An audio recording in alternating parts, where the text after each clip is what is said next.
Just told him that I never witnessed the things he said in the non-productive clergy meetings. That's why I stopped going, because of my age. At my age, I don't have time to waste, I don't have money to waste, and my peace. It's not, I say, people are afraid of independently strong, independently thinking people. It's the truth. You want only one person make all the decisions?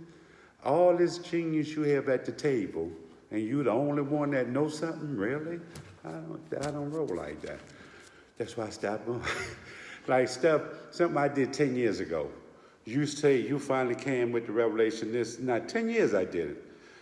But because you didn't come up with it, it's never been implemented to today. That's true story. I'm saying this live on Facebook. Yeah.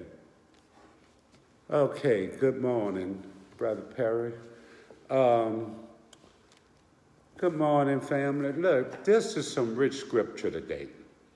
And I like this scripture because this scripture tells you who you should be. And it also, in Matthew 3, I had this painted on my first motorcycle, this scripture. This Matthew 3, 13 to 17. I had she and our two children and my three children and my parents. I had Bishop Glenn and the cross, and I had Matthew 3 and 17. 3:13 to 17 painted on. I had it nice, and so this scripture been meaning a lot to me. But because of now, God have opened up my mind to some different things and a different way of thinking.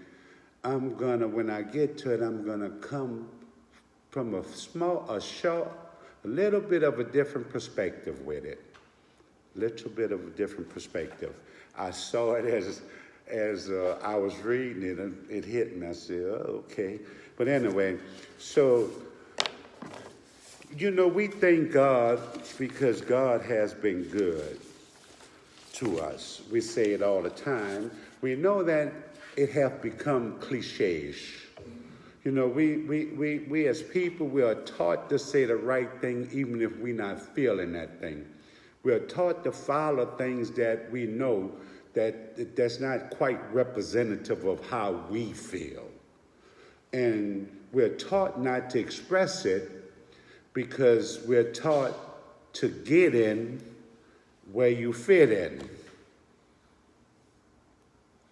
But then we supposedly practice a behavior where they was changing that mindset.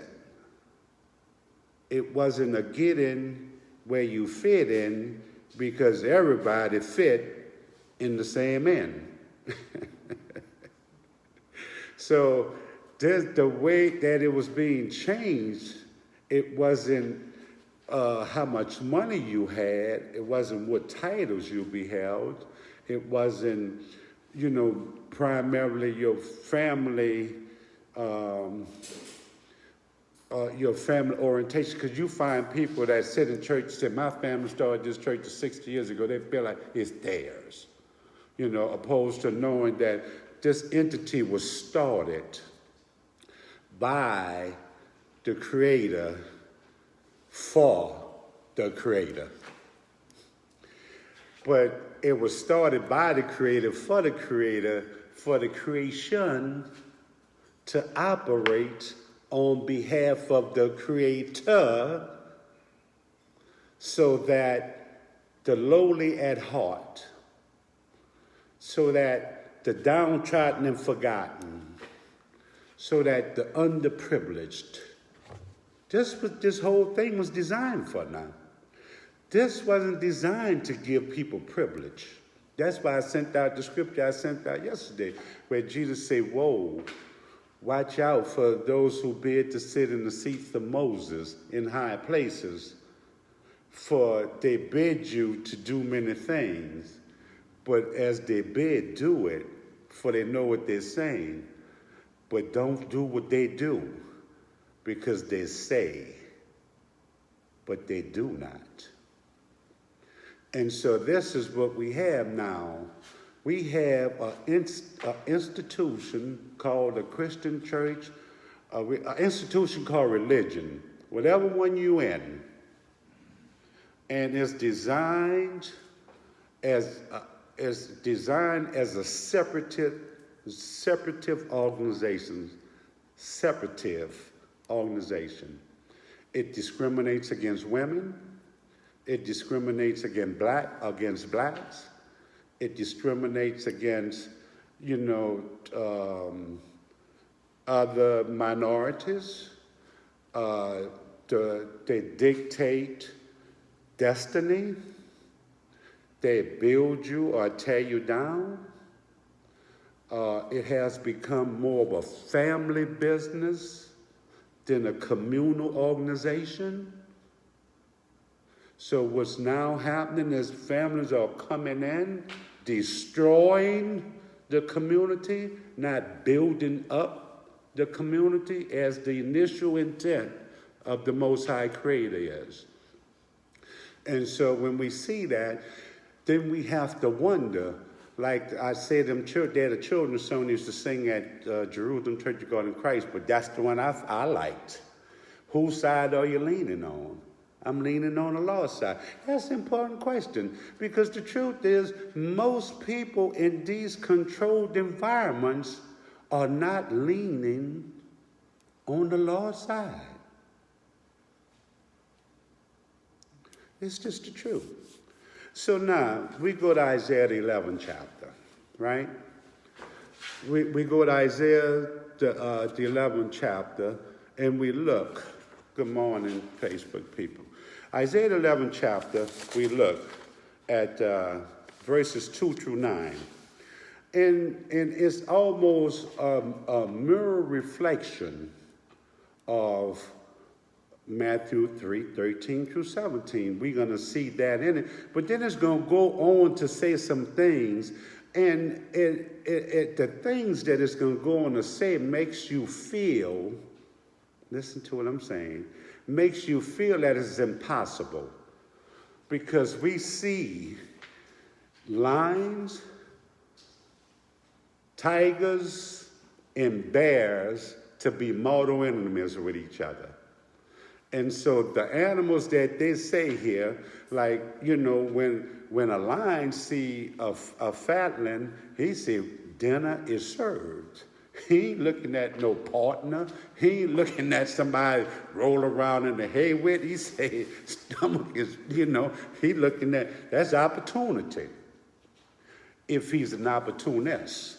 But when you use gestures like this of these predatory animals with prey animals, and you say they're getting together, can this be taken literal? Now, mind you, some people say that every dot and tittle. So every dot and tittle tell me that what's here in Isaiah, I'm supposed to take literal. Now, I know from spending a few weeks and 10 weeks total in Africa, that people and animals used to pretty much dwell peacefully around each other. The lions and stuff live with the people. If you look at videos of Emperor Haile Selassie, Emperor Selassie had these mad wild cats as pets. He had lions as pets, he had cheetahs as pets, and he had jaguars as pets. And he would be there standing with them, with chains on them, petting them, and of course he'd go. But if that lion wanted to be a lion, who could have stopped it? But the lion felt that his life wasn't at jeopardy. So he didn't have to stand up and be a lion. He was being fed. So he was being made, or she was being made, to feel that what they needed was being provided for, so they didn't have to go outside of that to do something different. So until the enemy came and started hunting them down for fun. Now we know that everything on the earth have a purpose. Am I right or wrong? So these people are convinced that with the destructiveness that they're imposing upon the earth, that it don't have an effect, then that's saying that God don't know what God is doing, or God didn't know what God is doing, because the earth is supposed to be balanced. They say the earth is the Lord's, the fullness thereof. We say God is the all-seeing and all-knowing God. So if this is not so, then that means God don't know what God doing. So we could just kill up everything, and the planet gonna be okay. We could suck all the oil out of it, and it's gonna access right. We could take all the riches out of it. We could do all the. As you digging, you taking weight. At some point, something have to be affected, but you have people. I have the guy sitting next to me at the Wi-Fi house tell me that oil leaking in the Gulf of Mexico is not harmful to the environment because they got organisms in the water to eat oil up. And I'm like, and he believed that. That's his story. And so how you deal with that? Because you can't discredit that he do read, but you can discredit that the way we're taught to comprehend what we read. See, we're taught to, if I believe in something, I have to believe in all of it. I can't believe in Paul. You'll never get me to say that as much as I don't like Donald Trump and the P word, I'll never call him that. As much as I don't like it, as much as it was a scam and all that, I got some good information from Donald Trump. So is 100% of Donald Trump bad to me? No. 99% of it, man. 99% of it, man. But I did get 1% of some good information from him. So we have to learn how to, and that's why they said we have to learn how to eat the meat and spit out the bones. And so in church, we're not taught to eat meat and spit out bones. We are taught to just grind on the bone. They save the meat. Because if they give you the meat, then they're afraid that you might become too much of a thinker. You may become too informed. And if you become a thinker and you become informed, well, guess what? You're no longer good to be used as a slave. And when you're no longer to be used as a slave, good to be used as a slave, mainstream don't want you. Because mainstream is looking for slaves. That's straight up. And we'll see this in the scripture. But look, Isaiah 11 and 1. And there shall come forth a rod out of the stem of Jesse, and a branch should grow out of his roots. Excuse me. And the Spirit of the Lord shall rest upon him, the Spirit of wisdom and understanding, the Spirit of counsel and might, the Spirit of knowledge and of the fear of the Lord, and shall make him of quick understanding in the fear of the Lord, and he shall not judge after the sight of his eyes, neither reprove after the hearing of his ears. Sometimes we see but don't see. Sometimes we hear but don't hear. Why? Because we tend to block out that what Master told us that we can't take in our spirits. And then he said, and righteousness shall be the girdle of his loins, and faithfulness the girdle of his ruins. The wolf also should dwell with the lamb, and the leopard should lie down with the kid, and the calf and the young lion and the fatlings together, and a little child should lead them. And the cow and the bear should feed their young ones, should lie down together, and the lion should eat straw like the ox. And the suckling child should play on the hoe, the apps, and the weaned child should put his hands on the cockatrice thrice dead. They shall not hurt nor destroy in all my holy mountains, for the earth shall be full of knowledge of the Lord as the waters cover the sea. Now, the earth should be full of what he says?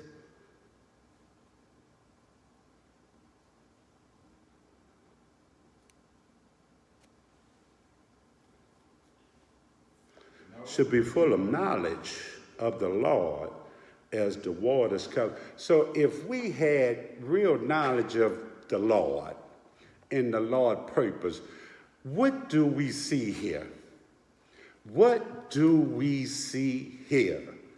And Matthew is like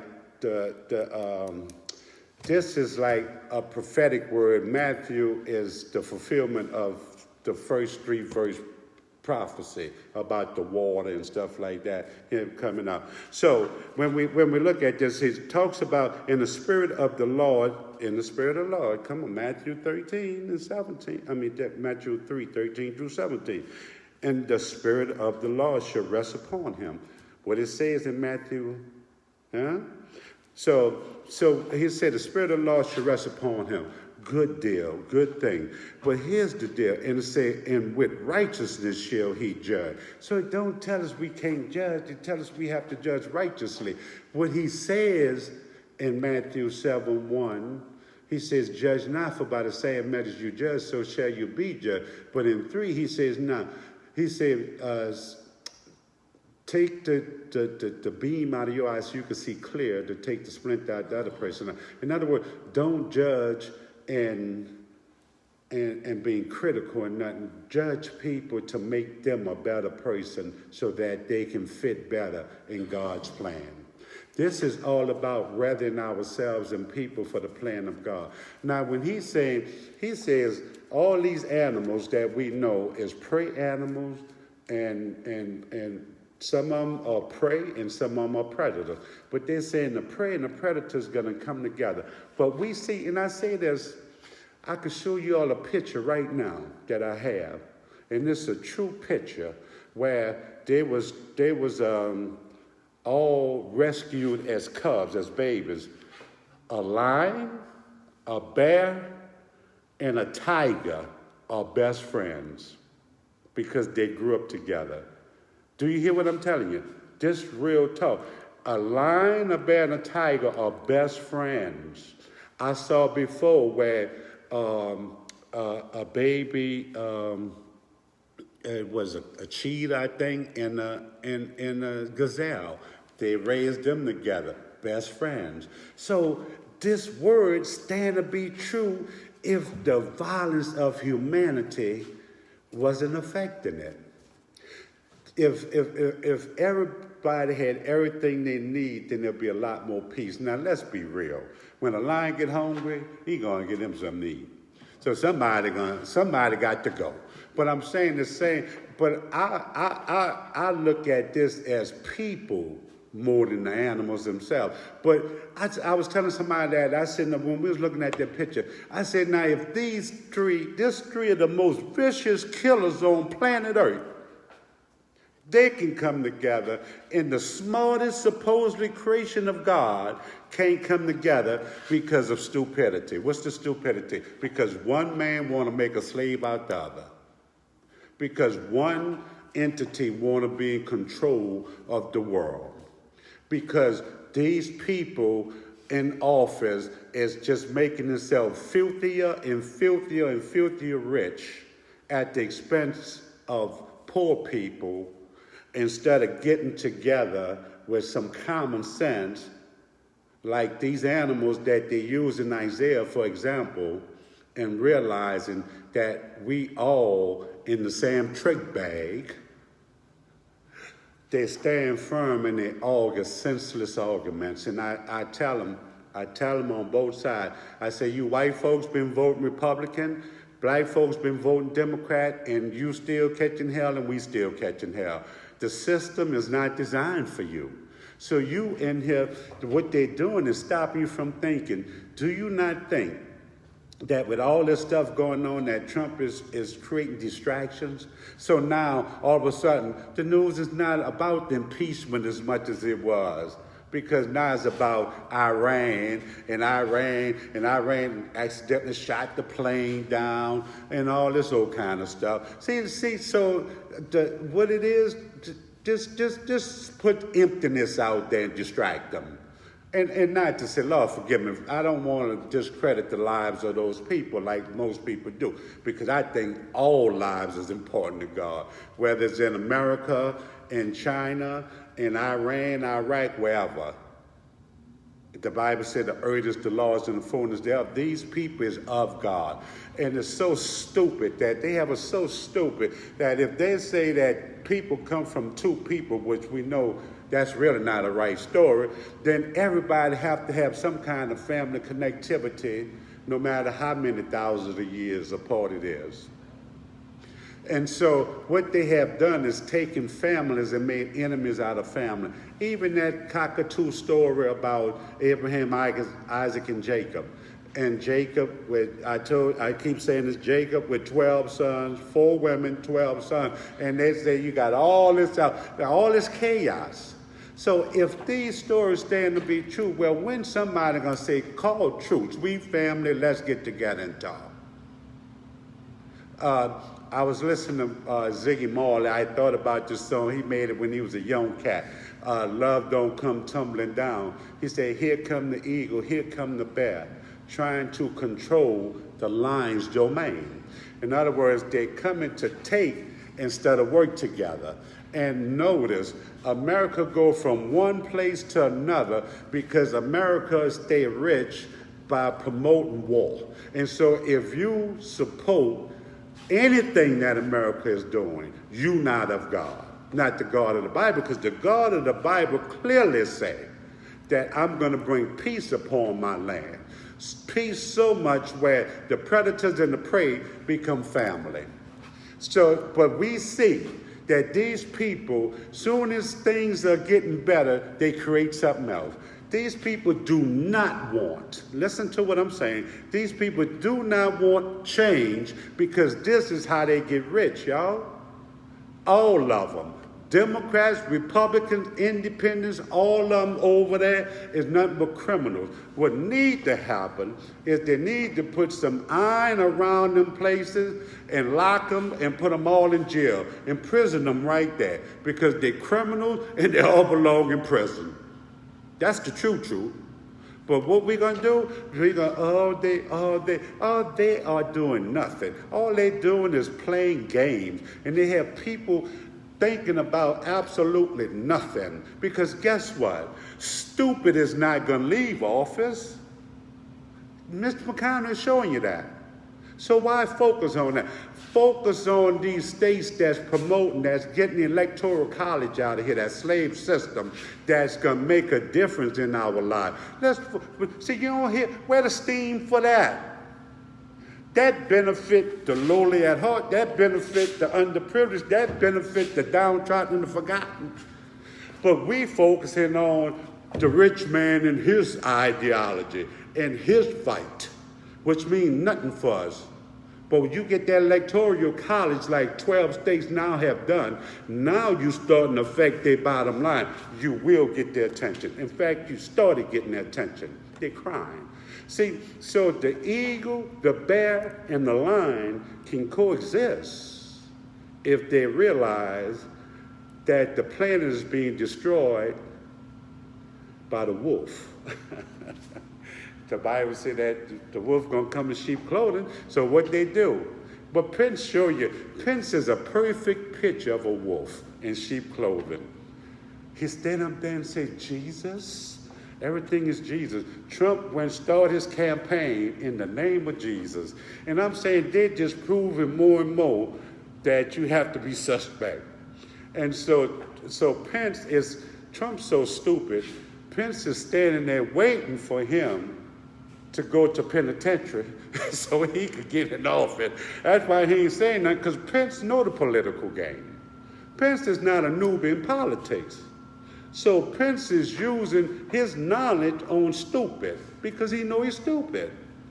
And that's why he's sitting there and let us take care of government and let God take care of, let Jesus take care of feeding people and all that. But isn't the government for the people? Isn't the government supposed to be of the people?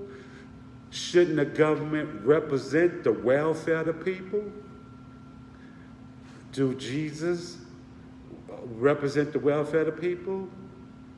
The things that the government should be is the things that Jesus said that the world should be. So you can't separate government and people because the government's of the people. But what you separate, here's what you separate. Rich people continuously with their foot on the neck of the poor, and poor people too stupid to learn how to get the foot off the neck. Because you have to take some responsibility. You have access. I tell people that sometimes I am so sorry I got caught up into these cell phones. I am.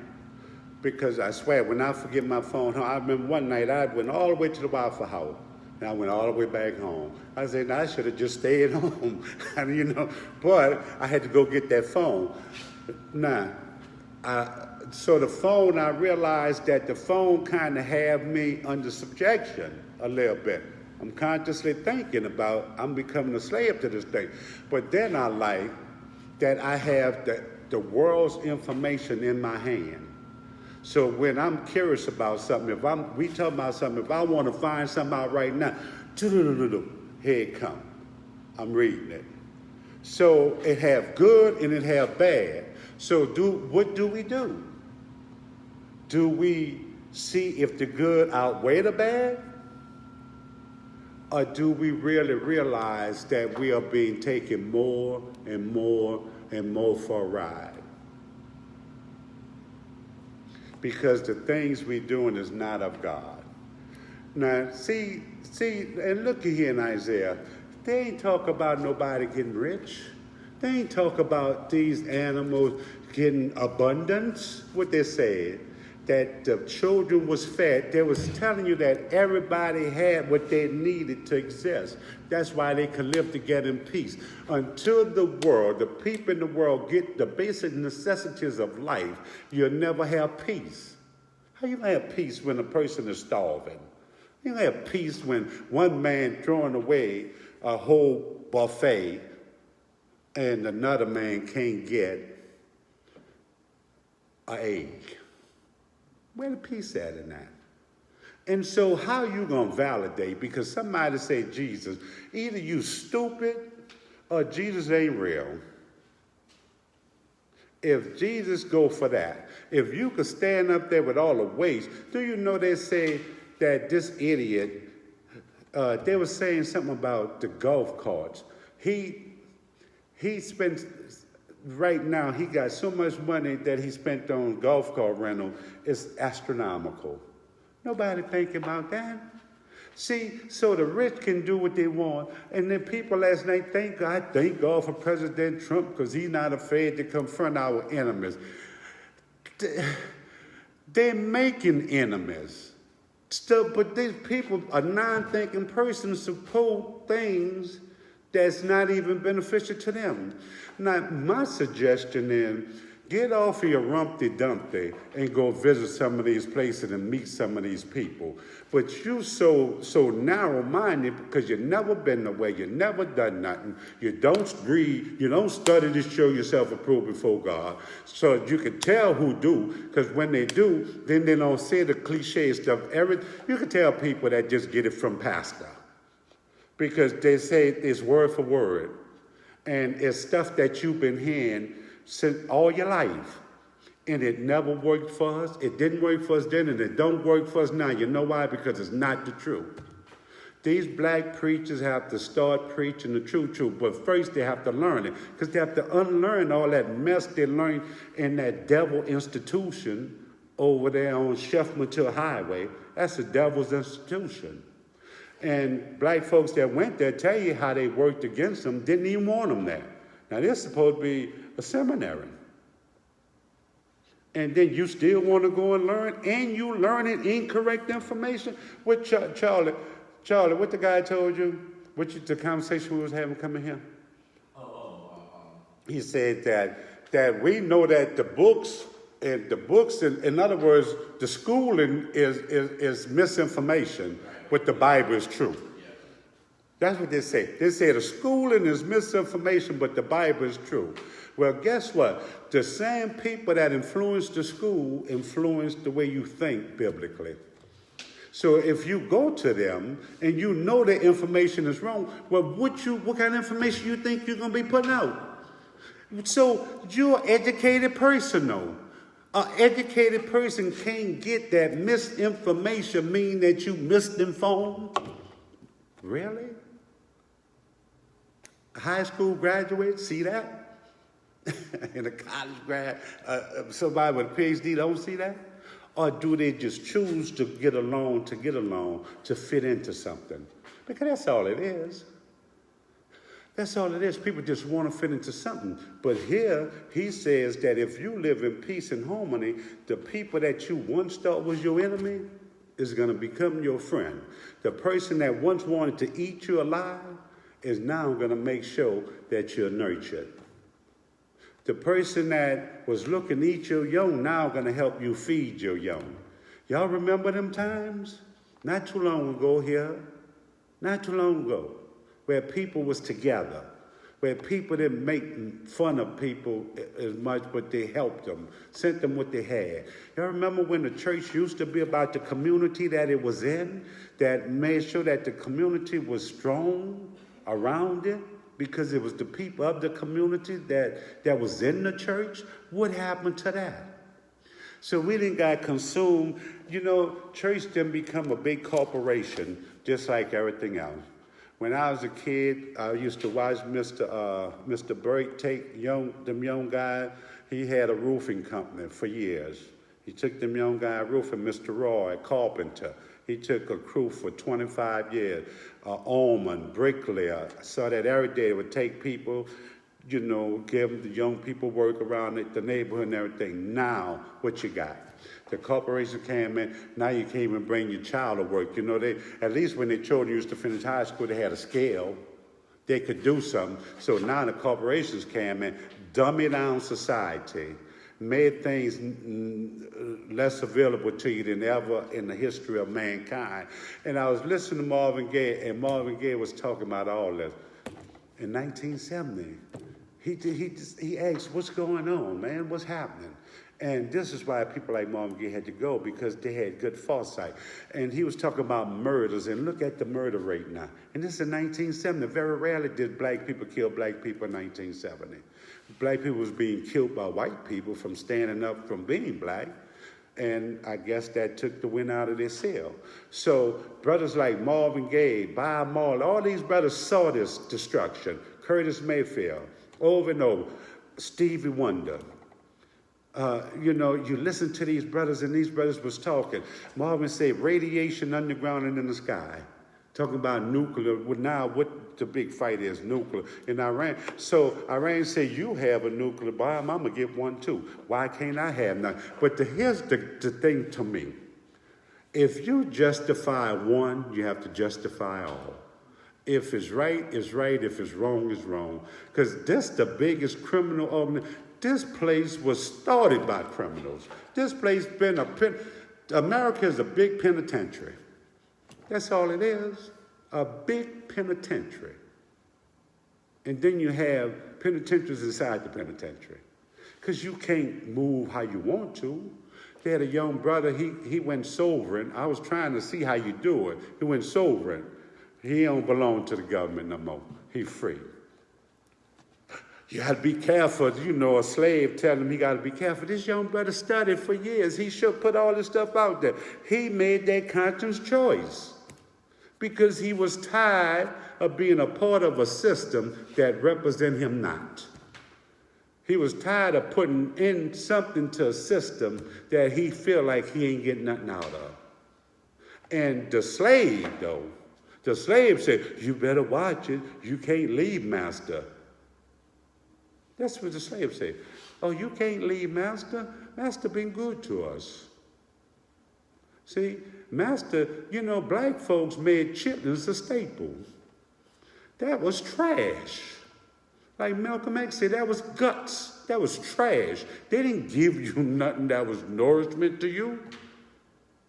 They gave you something that they didn't think a human should be ingesting. Why? Because they didn't see you as being human. Remember, you're only 3/5 human. When the Constitution was written, all men is created equal, you wasn't included in that because you wasn't a man. In fact, they wanted to put the lingo that you was property. And you trying to fit in with that? Really? So when you gonna allow God to use you in the way that God intended, not as a slave, but as a strong, independent, thinking powerhouse for righteousness in the Most High Creator. Come on, y'all.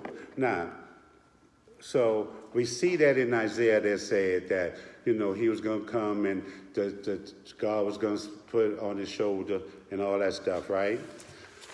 In Isaiah, let me just recap that. In Isaiah,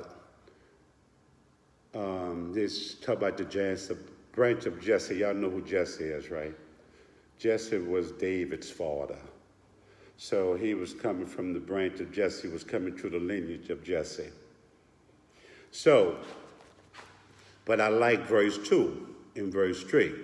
And the Spirit of the Lord shall rest upon him, the spirit of wisdom and understanding, but we don't say understanding, we say overstanding, because God didn't put us under none. He put us over everything, or she put us over everything. The spirit of the counsel and might, the spirit of knowledge and of the fear of the Lord. Listen to this. All these things that he's saying is what you should possess. They say the fear of the Lord is the beginning of wisdom. It don't say fear as meaning being beat up, but it means fear that you're not doing your best in God. See, God don't want to do you nothing. God wants you to get better. And so he's saying, so when they use words like that, they change it not to mean to be afraid. But they weren't talking about being afraid of God. How you going to get in the right relationship with somebody you're afraid of? A lot of women are in relationship with men that beat them. And they really don't want to be in a relationship, but they really are being held a prisoner. And they're afraid to try to do something. So if we embrace their foolishness, then we're afraid we've been held prisoner and we can't do that what's been told to us to do. So he says that the Spirit of the Lord should rest, standing in the spirit of counsel and might, the spirit of knowledge and of the fear of the Lord, and shall make him of quick overstanding in the fear of the Lord, and he shall not judge after the sight of his eyes. I always tell y'all, these eyes are taught to be tainted. These eyes see imperfection, they see this, they see that, but we have to look through what? Our third eye, our pineal gland, right? We have to look through our pineal gland because that's our God eye. We are talking about the Spirit of God here. The only way that we can embrace the Spirit of God, the only way we can embrace the Spirit of God, if we look at God through our God's eye. But if you remember, the Bible says that if your eye, listen what the Bible says, it's not Bernard, this is what the Bible says. The Bible says if your eye is faulty, pluck it out. It says better to enter into heaven maimed than not to enter at all. But your spiritual eye you can't pluck out. But you can pluck out your two natural eyes. If you just see fault, then that means that something is wrong with your connectivity to the Most High Creator. Because we're not supposed to be looking for fault. We're supposed to be looking for not lack. We're supposed to be looking to become better. And so I don't want to focus. Like I tell people, I don't focus on all that foolishness, on demons and devils. I focus on one thing, my connection to the Creator and how powerful that makes me. I'm serious. When people come talking, I listen and then I tell them, look, I don't believe like that. All that. Because I can hear that you only saying what Master told you. You see, because if you do some little research like I had to start doing, but I was challenged by God to do this. I was challenged by God to do it. I was just like everybody else thinking I was a male chauvinist pig, thinking, and I look and I say, boy, they did a good job. Because yesterday I responded to some saying how the black woman is the most disrespectful woman on the planet. I said, because she's the most feared. She's the most feared. They know who the black woman is, dude. The black woman is the powerhouse of the world. But if she knew that, see the black woman, if the black woman get back straight, well, I ain't gonna see, and I ain't posting, then she'll get these sorry black men back straight because she'll start demanding of him perfection. She'll start demanding of him to be the man that God created him to be. She'll start demanding of him to come to the table with bread, water, milk, and honey for them babies. You understand? And it's not her fault. But she have to demand. She can't just settle for what the world has given her. She have to require what she's valued at. If you're selling a gold chain, are you going to take the value that you know is cut in half? Or are you going to go where you know you could get everything that you deserve for that you possess? Which one you going to do? And what we look at now is people settle for what people have given them, and they don't seek to be who God has created them to be. Thus, we have a powerful people living powerless because they don't know who they are.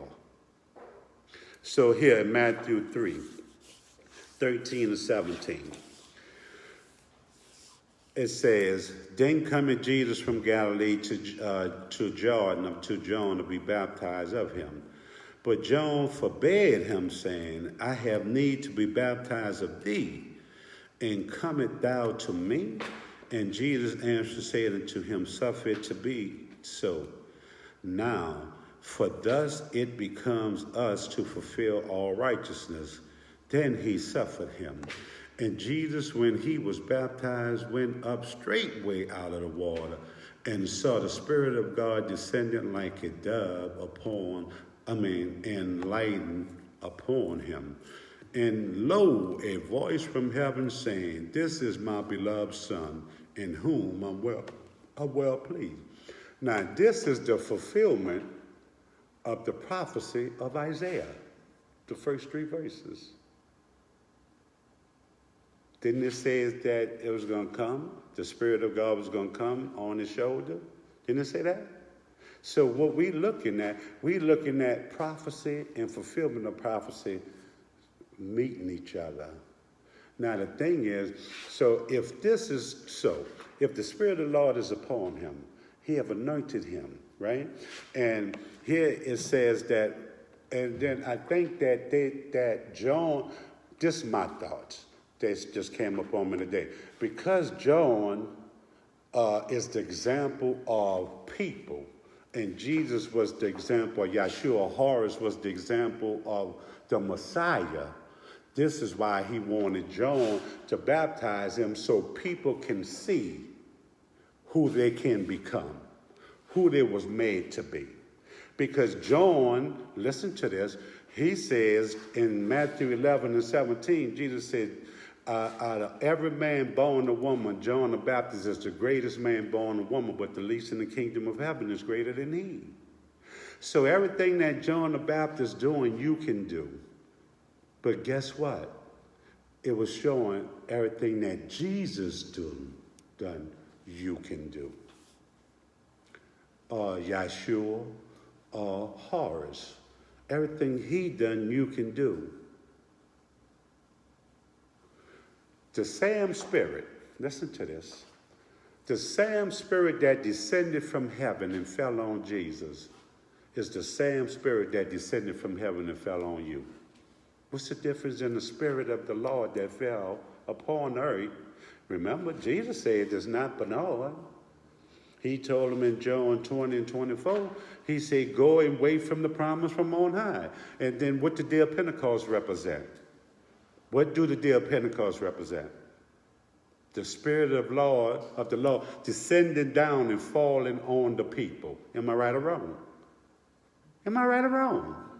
Come on, now I need some response here. Because let me know if I'm not telling the truth. So this spirit descended down on people now. Same spirit now, it said that the spirit descended on Jesus that he might be ready for his ministry. But they say he was born God. But he was God.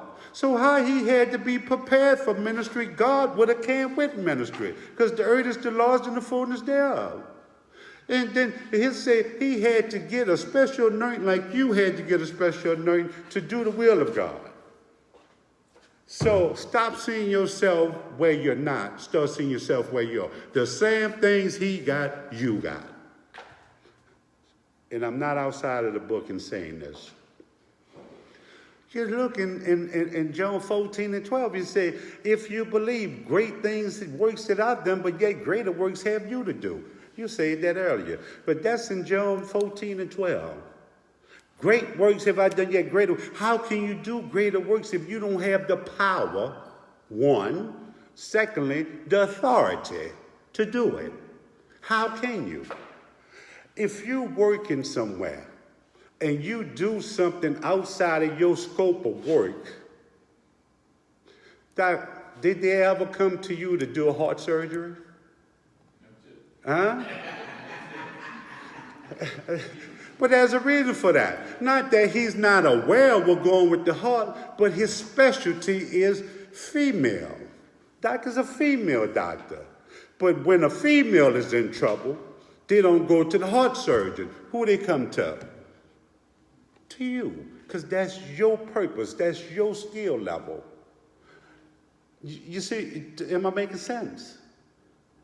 That's his skill level. God gave him that. But he put some skin in the game.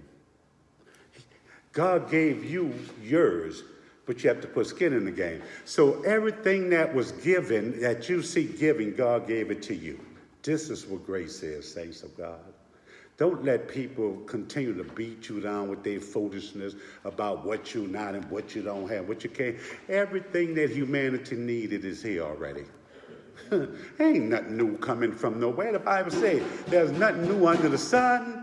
And so why are people still looking for something new to happen when everything that's going to happen? And somebody told me, like, oh, God going to fix. God ain't going to fix nothing, I told them. They looked at me. I said, everything God going to do is done already. God gave you the skill, and you have to have the will and the desire to do it. You're supposed to have the skill. The skill been revealed. But you have to have the desire to find it and put it to work. You know, that's where I'm at now. What are you good at? Maximize it because it's needed. And this is what people have to get. You are with purpose. If you're not with purpose, you're wasting your time. If I'm not with purpose, I'm wasting my time. I'm wasting your time. What you come here to hear me for? Hearing me ain't beneficial to you if God ain't speaking through me. If it ain't God, you're wasting your time. You could have been doing something else. Come on now. So, in all thy getting, get it overstanding. He said that we're going to get overstanding, that we're going to begin to overstand. When we do overstand, now we are prepared to do something. Now, what the soldier have to do? I talked to a young brother yesterday. He said, he's going to Iraq, unfortunately. And he asked me, was I the army person? Because I said, yeah. He shook my hand, thank you for your service. I said, man, just be careful, young brother and stuff. And when you come back, we're going to pray you back. You know, we'll talk and stuff. And when something happens, I'm going to show him how to get him. But we pray that he come back. Now, this young brother, 19, 20 years old, he got to go with this foolishness with this jerk who ain't going to send none of his over there. See, none of his going to go over there, but they want to send ours. You see, but let me tell you something. I'm not totally against the military, but I'm against this criminal enterprise. The American government is the biggest criminal enterprise on the planet. And don't think for 1 second that all these governments, they got 3 governments that's not playing with them right now. That's the Chinese government, the North Korean, and Syria. Syria, I think. It's the only 3 places in the world that they don't have a Rothschild bank. because they know that the Rothschild Bank is just white supremacy. That's all the Rothschild. You don't hear. They're talking about the richest people. The richest people in the world is the Rothschild. They're in the trillions. But see, they don't talk about. They're so rich they don't talk about them. You see what I'm saying? They're so rich, and that's the ones that want war. Because remember now, there's criminals. Criminals do what? Criminals fight. Criminals can't get along. Criminals can't come together and dialogue. And criminals are bullies. But you can't bully everybody.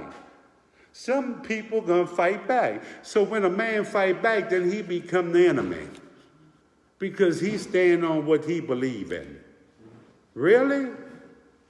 Look how that little young 16-year-old challenged that idiot and won the award. Yeah, global warming is real. 16-year-old. Got up there and made a fool out of all of them. God is moving, y'all. But God need people that's ready to move with God. Do we get it? The Spirit of the Lord is upon you. You have been anointed. You hear me? The same Spirit that descended from heaven and fell on the Messiah, Horus, Yeshua, Jesus, whatever you want to call him, is the same Spirit that descended upon you. What make your spirit non-productive? You, not knowing who you are in God, are powerful people living powerless. God bless you. God keep you. This is truly my prayer. Assalamu alaikum, Ashe, peace. Namaste. Blessings. Thank you. Yes, thank you, Sister Joy. Wish you would have came on early, but thank you for watching. Dwalin, son-in-law. Thank you, bro. D, what's up? Yes, Anthony Cherry. What's up, young brother? Deacon Barry. Our Deacon Sparkle. Good morning. Hey, Pastor Michael Raymond, good morning, sir. Antonio Washington, good morning. You was on before. Perry, how you, young brother? I'm blessed, man. All is well. Get in touch with me. My number is the same, 615-1931, Perry, 615-1931. Thank you all for coming on and listening. If something was said that was beneficial or contradicting, get in touch with me again. I discuss, I don't debate. God bless, God keep. This is truly my prayer. Assalamu alaikum, Ashe, Hotef, Namaste, peace. Bye-bye.